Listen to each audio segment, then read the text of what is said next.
सहसपुर में अवैध खनन, मानसून सत्र में प्रतिबंध के बावजूद पर्यावरण और सुरक्षा खतरे में।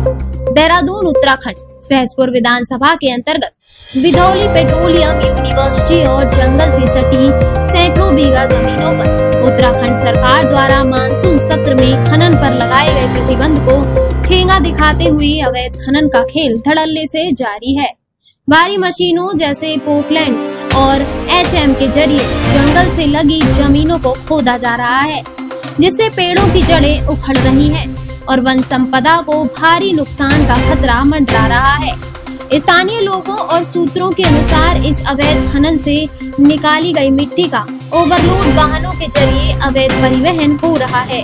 मुख्य मार्गों पर मिट्टी के ढेर लगने से सड़कें कीचड़ में हो गई हैं, जिससे पेट्रोलियम यूनिवर्सिटी में पढ़ने वाले छात्रों को भारी परेशानी का सामना करना पड़ रहा है। यही नहीं, सड़कों पर कीचड़ और ओवरलोड वाहनों की आवाजाही से किसी भी समय बड़ी दुर्घटना की आशंका बनी हुई है। वन और खनन विभाग की चुप्पी पर सवाल। उत्तराखंड सरकार ने मानसून के दौरान नदियों और जंगलों में खनन कार्यों पर सख्त प्रतिबंध लगाया है, ताकि पर्यावरणीय क्षति और भूस्खलन जैसी घटनाओं को रोका जा सके। इसके बावजूद सहसपुर में खुलेआम हो रहे इस अवैध खनन पर वन विभाग और खनन विभाग की चुप्पी कई सवाल खड़े करती है। क्या ये जिम्मेदार विभागों की मिलीभगत का नतीजा है या फिर उनकी लापरवाही? स्थानीय लोग आरोप लगा रहे हैं कि निजी लाभ के चलते सरकारी निर्देशों की धज्जियां उड़ाई जा रही हैं। पर्यावरण और जनजीवन पर खतरा।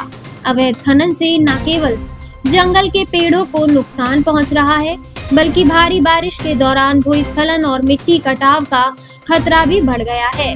इससे क्षेत्र का भूजल स्तर प्रभावित हो सकता है और आसपास की कृषि योग्य जमीनें भी खतरे में पड़ सकती हैं। साथ ही सड़कों पर कीचड़ और अवैध वाहनों की आवाजाही से दुर्घटनाओं का जोखिम बढ़ गया है, जो स्थानीय लोगों और छात्रों के लिए चिंता का विषय बना हुआ है। ग्रामीणों की मांग। तत्काल कार्यवाही। स्थानीय लोगों के वन और खनन विभाग से तत्काल कार्यवाही की मांग की है।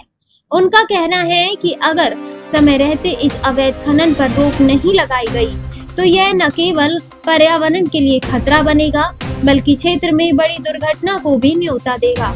ग्रामीणों ने चेतावनी दी है कि अगर प्रशासन ने जल्द कार्यवाही नहीं की, तो वे सड़कों पर उतरकर विरोध प्रदर्शन करेंगे।